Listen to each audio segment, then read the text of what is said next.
theater full of people. Maybe we should talk about something, huh? What do you guys want to talk about, huh? Smallville? Smallville, huh? I think I've heard of that show.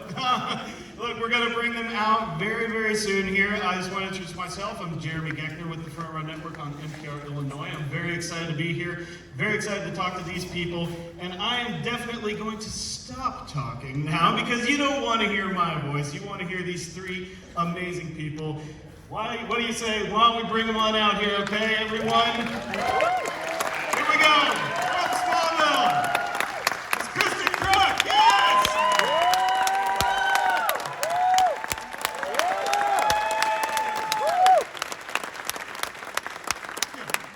You know him, you love him, you love to hate him, Mr. Michael Rosenbaum!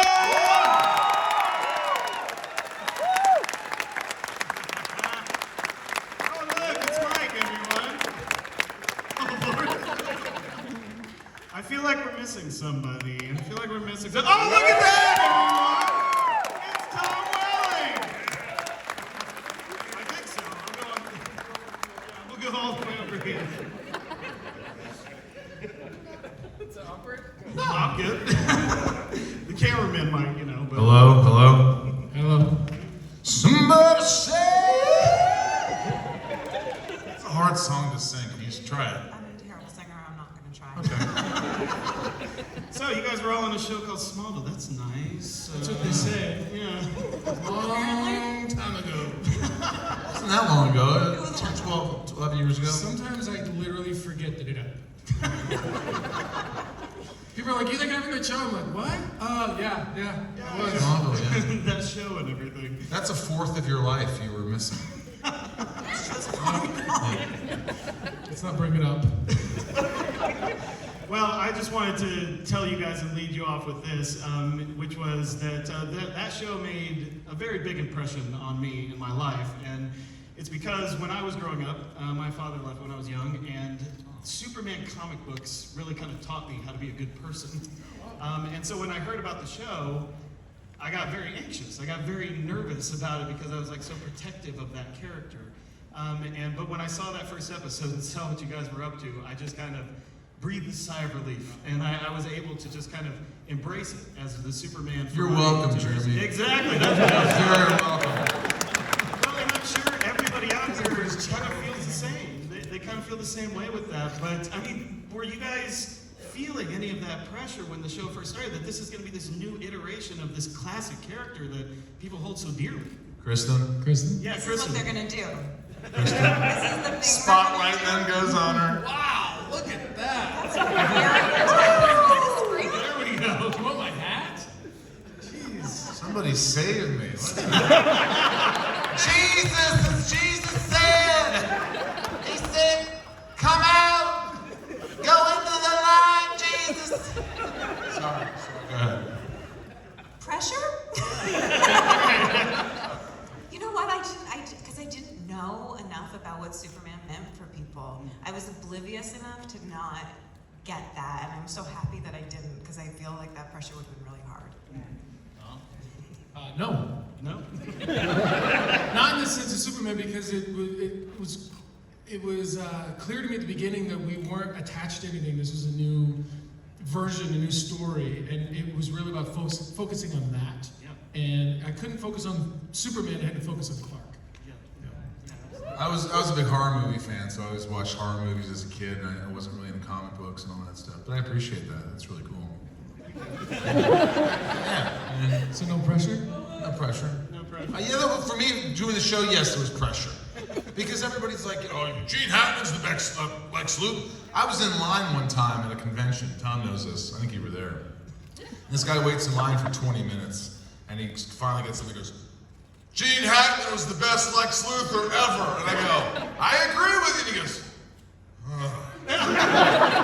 sauntered off. And I was like, yeah, but the great thing is that the internet wasn't as prominent as it is now.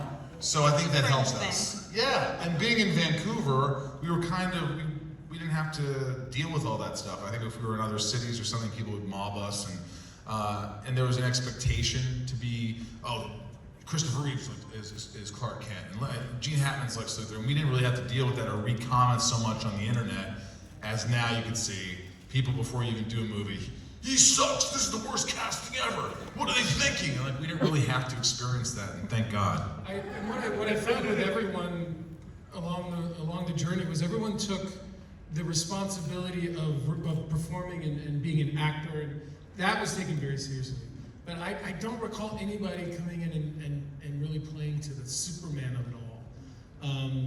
I remember Martian Manhunter came on the show, and I really didn't know who the character was, which was great because that character explained to Clark who he was. You mean John? Awesome. Yeah. And I was like, this character is awesome. So I got to kind of learn as it was happening. But I think there was a lot of show up ready, let's get the work done and have a good time. So the pressure thing, pressure to perform is always going to be there a little bit when it comes to acting, hopefully. Otherwise, you just don't care what you're doing. So you're right, Michael? Well, you're also on you're also on a big show. Look, we're lying. There is pressure. We are not lying. We've moved to a new topic slightly. We have. Yeah. Well, the pressure of a huge studio behind the show, there's pressure.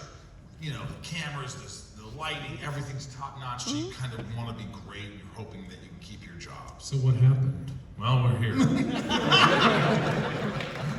We're here. To everyone today, there's been a lot of people coming to me like, I'm so sad that the show's over. I'm just like, we ran out of stories, guys. Clark had to move on. That's How many episodes did you do? 220 something. That's so many episodes of one show. Well, it's great. And by the way, Supernatural, there's 2 of them. Yeah. Well, what's great is that we see kids coming up to us, like young kids, and they're starting to watch Smallville. So it's a whole new generation. These guys right here, he loves Lex. Raise your hand. Yeah. There it is. So it's nice to see. You can watch it on Hulu and revisit all of it. The Blu-rays are out, and so it's nice. Yeah. Well, Michael, you said you think Gene Hackman's the best Lex. I'm sorry, but I disagree with you, sir. Because I think you're the best Lex.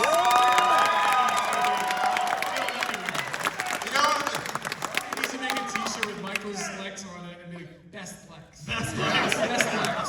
It's funny because that would have been really funny if you're like, I disagree with you, Gene Hackman's not. Kevin Spacey's my laugh, just The only pushback I got on it from many of my friends was like, oh, well, Clancy Brown in the animated was great. And I was like, Clancy Brown is amazing, but what you were up to with that character, just the struggle of trying to do the right thing, that was something I wasn't prepared for in this show.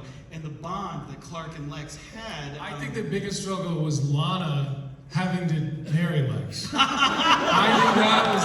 think that was a challenge. You know what though? We had a lot of fun. We she was really young when we started the show. I was 23, you were 13. You were much older, Michael. I was 27, you were 17. One more year up. You were 18? Yep. And I was 27. But I was really 19 when we started shooting. Right, and then she started to grow into a woman and I was slowly turning into a man. And at the end of the show, we got along, we just had a respect for each other, we really enjoyed it. And those episodes when we were together were kind of fun. They were a lot of fun. I don't know where this I don't know. You just go on, it doesn't matter, we just Just go. But no, you're slowly becoming. I'm still going, I'm still struggling. The struggle is real. What I tried to explain to somebody when I was saying why I thought your Lex is the best is that through all of those seasons that you're on the show, it's just this really slow unraveling into the evil Lex that we know from the comics. And it makes that journey so much more heartbreaking because we root for you so hard in that show. And I don't know, was that apparent to you right from the start that you had a very different version of this character that you were trying to bring to life? Well, I just knew I had a long time before I became evil, and it'd be very boring if episode 1 I was evil. There's nowhere to go. Well, I think you've embraced the idea that maybe Lex is the hero of the story. I think that was a great part. If he wouldn't have lied to me from the beginning, things might have been different. Clark lied so much. Lied so much. So much. But yeah, Tom is getting so mad at me right now. I didn't write it. But I just knew I had a long time before I was evil. So sometimes in the beginning I would say, "Hey guys, this is really evil." They go, "We know you're going to play against it, so just play against what was ever written." You know, so somebody's like, Lex is infuriated. I wouldn't be as angry, or there'd be some kind of light to him, or I don't know. No, there was always these great moments, this like little brother, big brother relationship that you guys had. It was one of those episodes in the first season where you gave him the concert tickets, and then, like right when you give them to him, there's just this look on your face like, come on, man. I just thought like they really are playing this like brothers, and if this goes where I think it's gonna go, it's gonna kill me, and it really did. Yeah, that's cool. It was cool that we started out, sort of like A creepy guy with hanging out with high schoolers? Sure, yeah. my character was supposed to be like 22, 21, and he was supposed to be like 16, 17, so it is weird. So Lana, how's your first day at the Talent? I don't think you're allowed to talk to her. Lex is just waiting for Lana to become legal. Recently, I remember I came across the scene at the Talent. It's like Lana's first day, and Lex comes in, he orders his cappuccino or whatever. And at the end, Lana gives Lex the drink, and you drink it. It's like, Clark goes, "Is that what you ordered?" And you're like, "Not even close." I'd like to think that was an improv that he did, but they stayed in there, and it was great. There was always a little bit of that, and it was kept it fun. Well, Kristin, obviously your character is so amazing in the show, and I love, yes!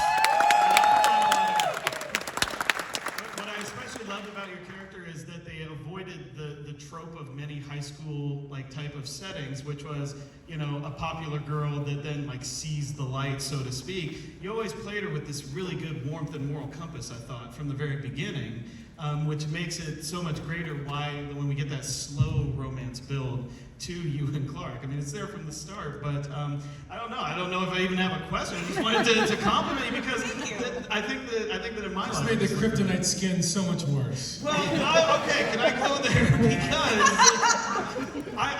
I tell everybody I meet, I don't know if I've ever had more of an emotional reaction to TV than your exit from that show. I really don't know. That scene, just trying to get to her and not being able to, please tell me what it's like on that set when you're doing that, because I was losing my mind during that scene. That scene, because we were both crying, there was a lot of snot, is what I remember. You don't remember? I don't remember. The scene, or I don't. I remember I remember that. And I'm giving you a different scene too. You always remember the scene in the alley. Yeah. And I remember the scene in the loft. I don't remember the scene at all. Yeah. The scene in the loft, that's the one. Right. Because I remember the scene in the alley, because if I remember correctly, it was your last My last scene. day, yeah. And you were so happy to get did you guys ever You're make love? after this, I get to leave. I know that feeling, because I had the same thing when the show ended. Sorry. Did you guys ever make love? Mona and Clark? Yeah. Yeah. You don't remember if she does? There's probably a dream sequence somewhere. Earthquakes. Oh, the greaser thing, right? Is that what it was? She got In the 50s? The whole 50s thing? That's when Lana gets her I love your powers. gesture. That is near the end, yeah, where Lana gets her powers, and I believe Chloe comes over and says oh, did you feel the earthquakes and stuff? And I'm oh, that was us. They broke the bed. I gotta watch this. Show.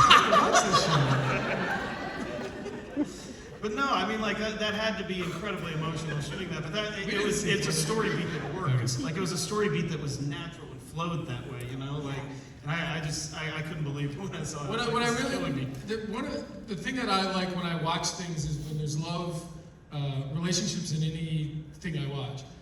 The characters have to be worth it to the other one. That's when one character's just not worth it, then I'm just this whole thing sucks. And I think that Lana and Clark, to me, they both felt worth and worthy of each other. Yes. And I think that we did a good job. I think the show did a good job of making that happen.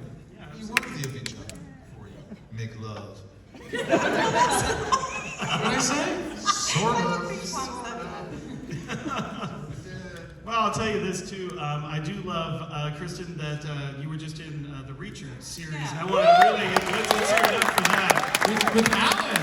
Yes, with Alan. That's exactly what I was going to ask It's just like I found that so funny that like when you were there, I was like, oh, it's Lana and AC right there again. What was it like working with him again? Like, I don't think I've ever had scenes with him You originally. did because I directed that episode of Aquaman. Right. You were in it, yeah. Yeah, so I didn't have scenes with lots of those people, but it was really fun working with him. He's a fun guy.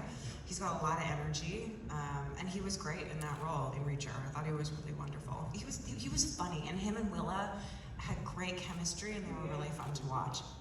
yeah, if you're not watching Reacher on Amazon, guys, it is a amazing show. Oh no. Do you guys just like tap out? Tapped out. This is tag team wrestling. This is my favorite part of the show. Watch this. Diarrhea. Diarrhea. How do you say explosive diarrhea? The other lady is so happy that she just got out here. Oh man, Kristin, that was like the biggest sigh of all time before. You've done this before, haven't you, Yes, Michael? this is common. Well, Michael, I told you backstage that I had to ask you about it. If you have not listened to Inside of You with Michael Rosenbaum, people, you're missing probably the best podcast that there is out there. I just want to, I mean, I know, you know, the pandemic happened and it went, but like the conversations you get to have with everyone get so in depth there. And from that, I learned a lot about your philanthropy as well. Just like finding people who need love and support and just going out and finding that. Like, was that a natural genesis from that show, or is that? You know, I started doing the podcast because at first somebody goes, "You have a good voice. You should do a podcast." And I was like, "All right, I'll try it." And then I was like, "I don't."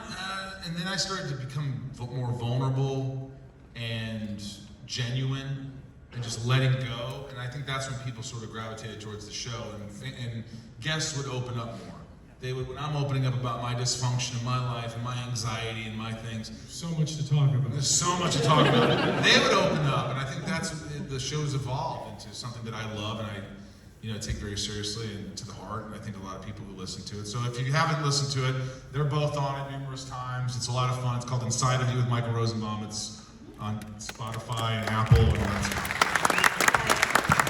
Philanthropy-wise, Michael has always cared about like helping people. Even when we were on Smallville, you went to the Ronald McDonald House a lot, I thought.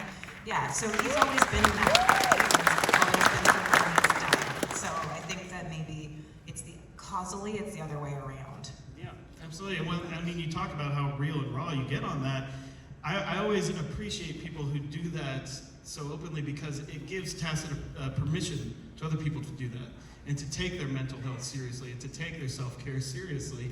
And I just think we need more examples of that, especially for people like you and people with platforms to say, it's okay not to be okay, and it's okay to seek help. There's nothing wrong with you for doing that, And also, the most important thing I always say at the end of every show is just be good to yourself. We're so hard on ourselves, and we're not good looking enough, we're not good enough, we're not this, and I'm like, this is you. This is who you were created for a reason. You're out there for a reason. It's just like, we only have one life as far as we know. Just be good to yourself,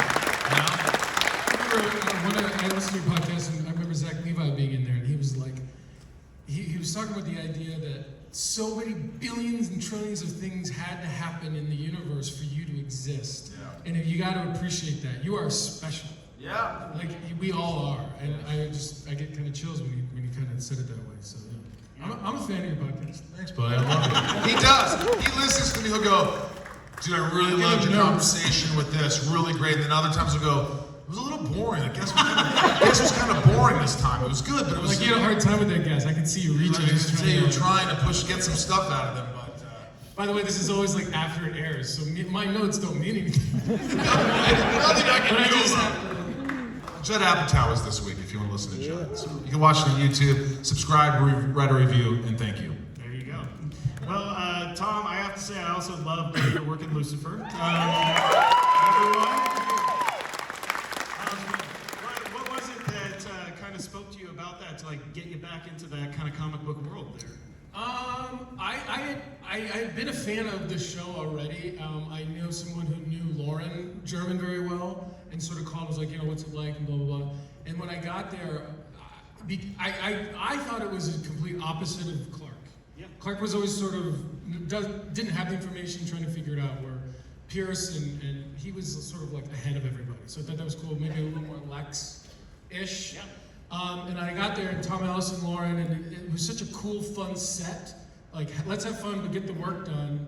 And I just was like, I don't know, I felt very at home, and it was just one of those things you're like, this is gonna be fun, and let's go do it. Yeah. It was kind of that simple. It is just a ton of fun. And I do love, too, that we're in an age now where a show can get canceled on one network and the fans can bring it back to life on another. I mean, I think that is so cool. I think that was because of season 3. I think so, too. Yeah. It either got canceled because of me, or it got brought back. I don't know. Or everyone was like, we're not stopping this now, bring it back. But that is cool because our fandom is kind of the biggest currency we have when we're watching these shows. And Well, these shows don't exist without you guys. Yeah. Like, if you guys don't watch it, if no one listens to this podcast, the podcast doesn't work. Like, it's all because of you guys. Like that show Impastor that I did. No one watched it. So, unthanks to you. I'm kidding. Everything happens, you watched it. He's like, oh, you were the one. You were the one. And now more than ever, we were talking about the internet, now more than ever, the fans have a voice. And I'm going to tell you guys, they listen. The studios, the TV networks, they literally can't get enough information from you guys because it moves the dial for what they want to do. So, be positive, don't be a jerk. But like, tell them what you think, because I'm telling you, there are people, their job is to monitor it and access that information. They're dying for it.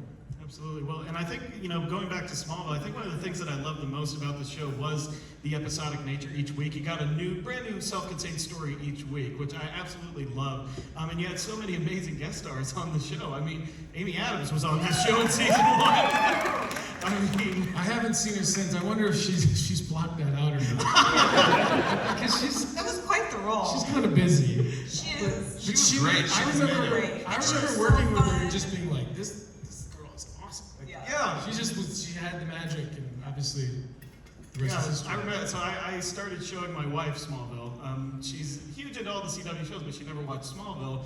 And I think my nerddom is kind of rubbing off on her a little bit. She was like, "Oh, the Superman show." I was like, "No, it's really good. Trust me." And so she's on season 5 now. But when Amy came on, she was just like, "Wait," because she had all the makeup on. I was like, "No, really, it's Amy Adams." With the dislocating jaw. Yeah.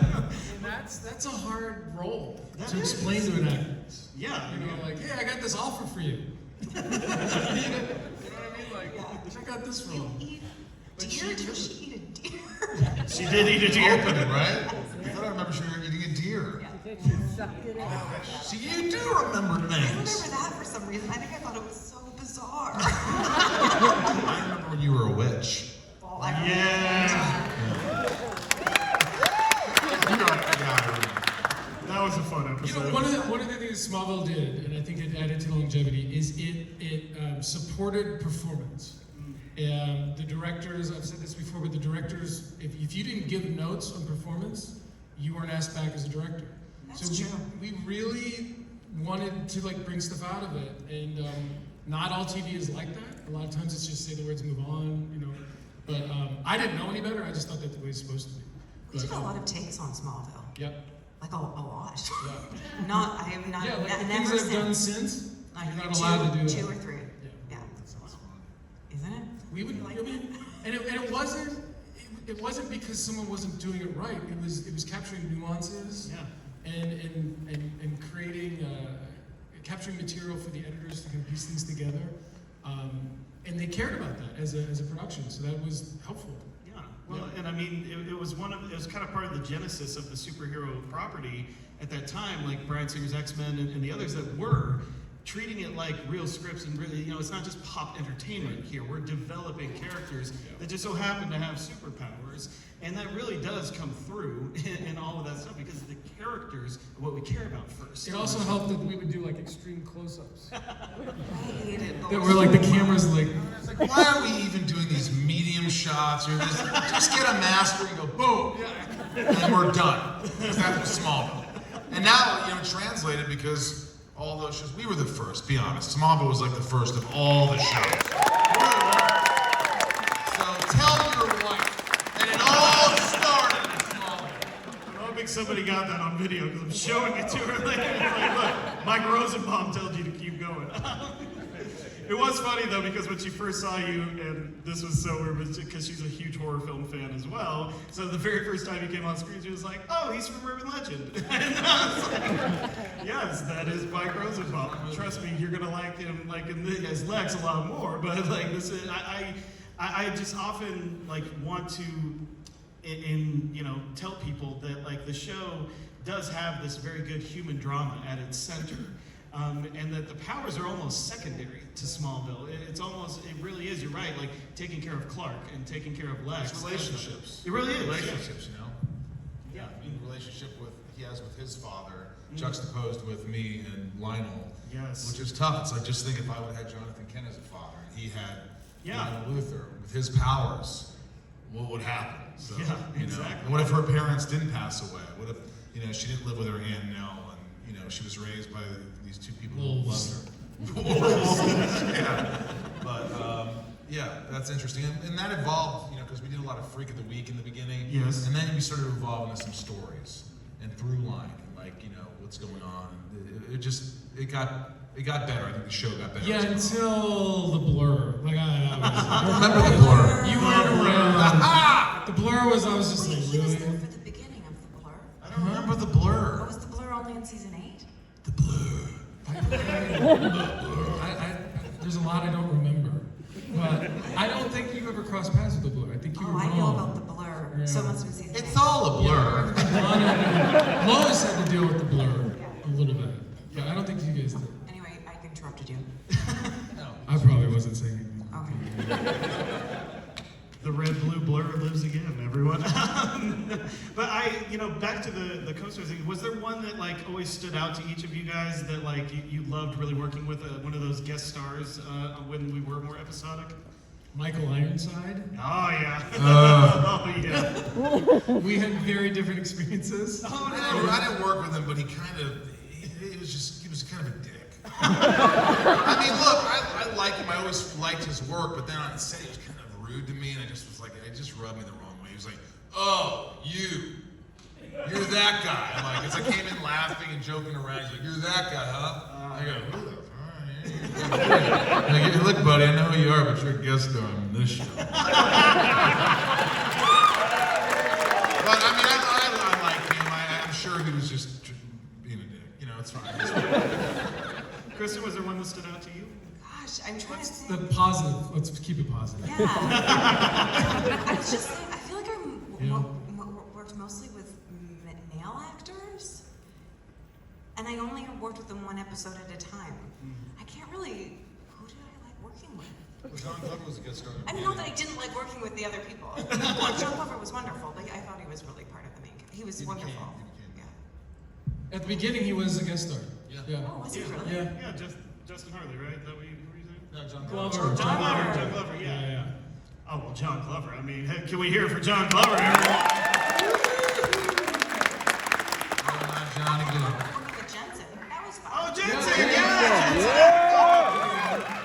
See, that's another funny story about my wife. Let me tell you about my wife, guys. Tell us. So she worshipped Supernatural for the longest time because she's a huge horror film freak. And like when we started watching Smallville, I didn't warn her that Jensen was going to be on season 4. And so he comes on in that episode, and she was like, "Oh my God, he's a baby! Like it's baby And Jensen." he left for Supernatural. Yeah. Well, she went on and was like, "Wait, does he stay on for long?" I was like, "Well, no." I remember in that episode, Jensen, we were doing something, the football thing, and he's the coach, and we come to set, and I'm like, "Hey man, what's up?" He's like, "Hey," and he looks at me and goes, "So I'm supposed to be your coach, huh?" I go, "Yeah," and he goes, "All right."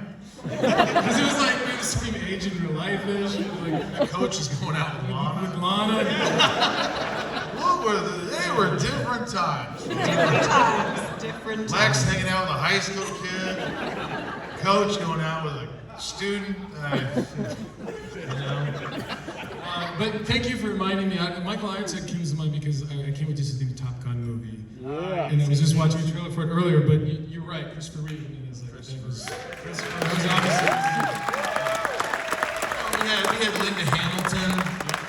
You know, we had Carrie Fisher. Lovable people. Just it was a joy. And yeah, I do love when they folded Christopher Reeve into that show. Obviously, that was one of the most emotional moments of that entire series. And especially the second episode he did with the dedication after, because I think he did pass away after that, shortly after that. It was just an amazing legacy there. And also Margot Kidder, I believe, was on the show. Kidder! She and I, we're going to be in Metropolis, Illinois, the both of us. Come out to Metropolis. That's going to be an amazing con as well. But there's a casino there, and Margot and I gambled and had such a blast together. I loved her. Explosive diarrhea. Explosive diarrhea.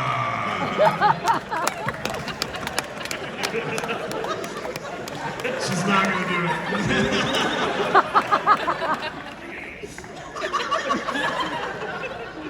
There's a laugh. I do want to let you guys know we will be taking some audience Q&A, so if you guys want to start lining up, if you have anything you want to ask these guys, look at that. My goodness, that happened fast. People are climbing over seats. Well, I'm going to stop talking now because it looks like you guys have some very interesting parties here. Why don't we start over here, say your name and what your question would be. Hi, my name is Chris. I'm from Seattle, Washington. And Michael, I gotta ask you, all three of you, how come they didn't make a kryptonite ring that made Lex a really good guy versus when Clark went bad, a bad guy? You know what I'm saying? Yeah, why didn't they do that, Michael? Yeah. I don't know. That would have been really cool, right? Because Onyx was a great episode where I split in half. Yes. So, that would have been cool. That's a really great idea. You should be a writer on a show that's over 10 years ago. But I really appreciate your question. That was great. What do you think, Tom? While we go... Nothing. I don't think anything. While we go over here. What was your guys' favorite season or storyline to film? I know you. You came up to the table for an autograph. It. Who's your shadow? Jedi. Jennifer. Jennifer. Favorite season or storyline? Favorite season? Go ahead, Kristen. Season or I storyline? feel like we talked about this, didn't we? Or talked to someone about it. You sounded like her mother. I thought we talked about this. Did we not talk about this? Wow. Take a breath. Yeah, we already went over this. We're not going to discuss it. What did I say about ice cream after you brush your teeth? I think my favorite to perform was season 6. It was a lot of fun for me to perform. Yeah. Tom.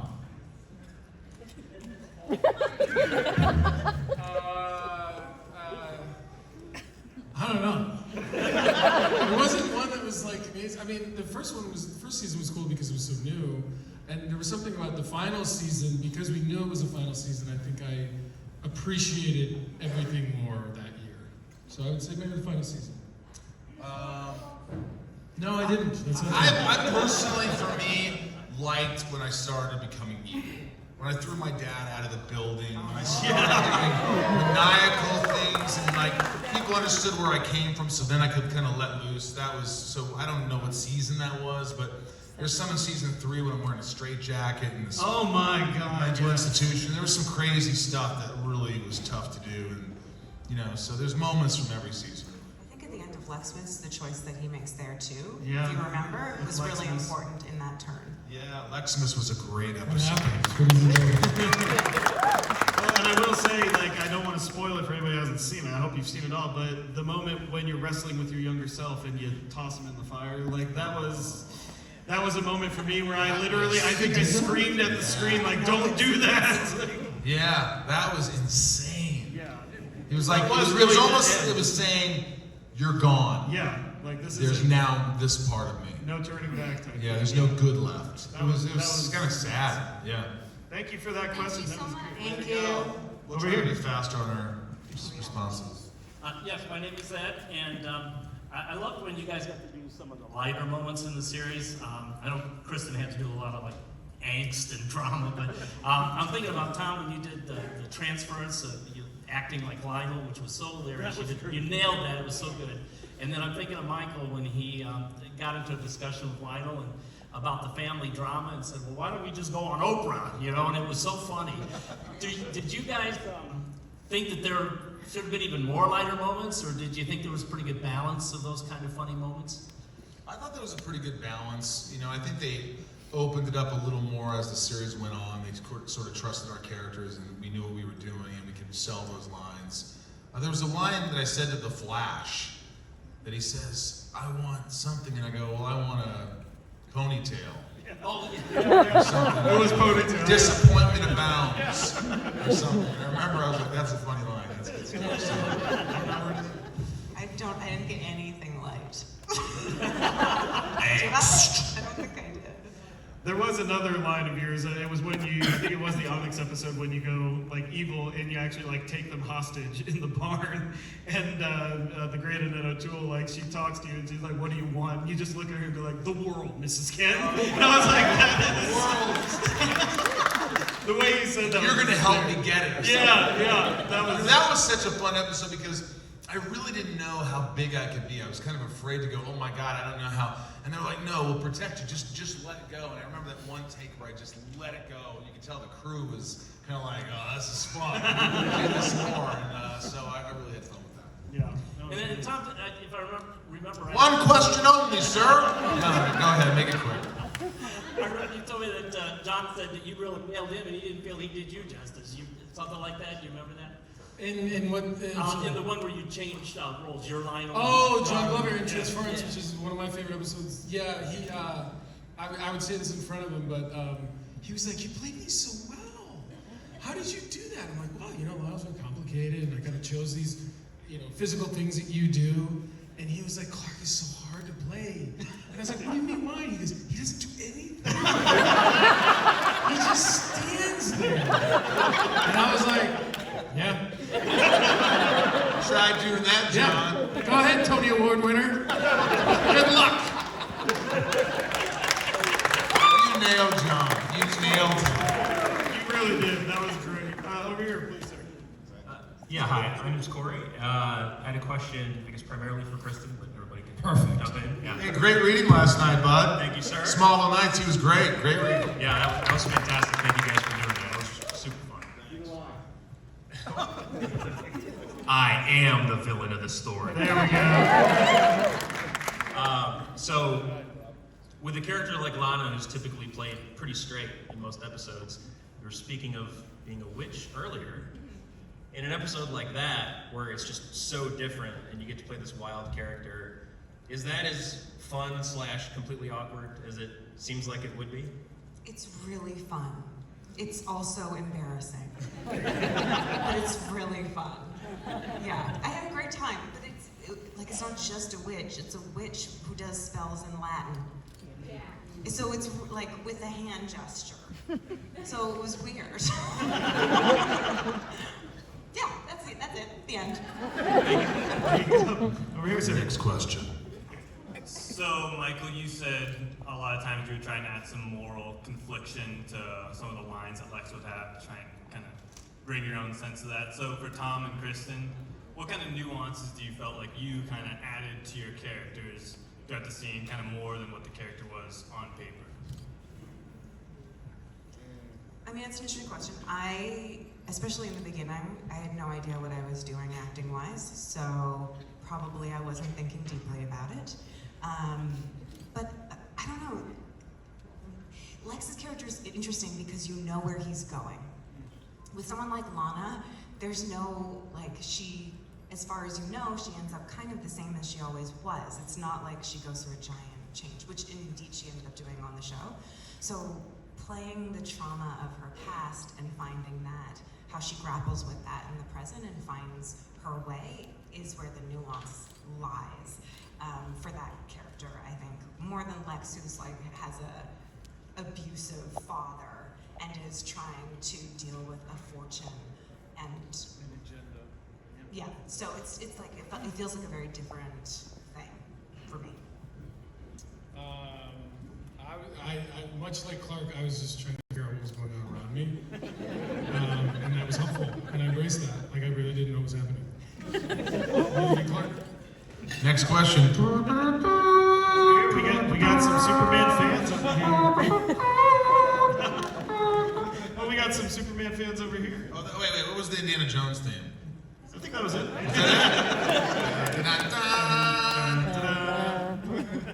know, but I just want. Oh, sorry. We'll get to Indiana Jones. Here we go. So, when those crossovers like The Flash and Aquaman, what would have it been like without them? What would it have been like without the Yeah, Justice like- League crossovers? I always think it's funny, like we would get these characters coming out, like that would visit Aquaman and the Flash and the who's the Green Arrow. there is Arrow, but who's the guy with the Cyborg? short blonde hair? Sparrow. Canary. Yellow Canary. Yellow Canary. And Wicked animal. Yeah. so the crossovers were interesting because I won't name names, but I always thought it was funny that like where were they before they showed up and where'd they go? Like where they're not around after? They were hanging out in Metropolis. More action there. Yeah. Jeez. But yeah, I always thought that was funny. Thanks, buddy. Here we go. Hi, my name's Christian. I just want to say it's an honor to meet you guys. Seriously. Nice to meet you, my friend. I watched Smallville from late 2020 to the summer of 21 because a friend of mine was trying to convince me for years to try it out. I'm like, nah. Then one day I'm just like, fine, I'll check it out. And I got hooked instantly. Michael, I have a question for you. Such a big fan. He's dressed as Indiana Jones. A lot of people are like, okay, I'm just giving their friend. I'm like, thanks, Batman. I love Flash. Cool. Yeah, I get it. To be fair, I thought about Jacob Clark cosplay, but when I found out you guys were coming, I thought about it, so I mean, I thought about it, so It's like a premeditated situation. I thought about doing a judge, but I didn't do it. What is your question, You sir? had a question for Michael. Yes. so I'm getting ready to start my senior year at Eastern University, and I work for the radio department in WEIU, and I'm starting my own podcast soon. And I was wondering, like, what advice could you give me on starting a podcast? Be genuine, be vulnerable, don't talk down to your guests, be a guest yourself, be like a fly on the wall that's like that wants to hear what you're saying and try to find interesting things to talk about. And I also think that what makes you special or individual, like your point of view, is what will translate. Because if you're just trying to be like everybody else, no one's gonna listen. have a point of view. Yeah. Mm-hmm. It's my point of view. You're listening to inside of you. Wow. The enthusiasm is overwhelming. I'm ashamed nobody did the end. Thank you. Hey, well, thank you very much, guys. Thanks, man. Question over here. Hello, my name is Lexi. Oh, sexy Lexi, huh? well. My friends do call me Lex Luthor. So I just want to thank you guys so much for my childhood and high school years. You guys really helped me through a lot of difficult things. I'm going to tell you a bit of a backstory real fast. My sister gave me the first 4 seasons, and she said, just try this out. And I said, Superman? Are you kidding me? Is it like overrated? And then I watched the first episode, and I was hooked. And from there, it was awesome. And I was like, every day I would come home from school, and I'd be like, I'm going to watch Smallville. I'm so excited. And then my dad got into it, and then he bought me the last few seasons, and he actually passed away in February, so we were just super sorry. I'm sorry, but you had those awesome moments together, right? Exactly. We got to see you throw your dad out the window. Examples of fatherly love. And my dad went, are you kidding me? Puts things in perspective. He's like, your dad was like, you're not gonna do that to me, are you? there was moments. I'm just kidding. My question for you guys is, when you guys first came across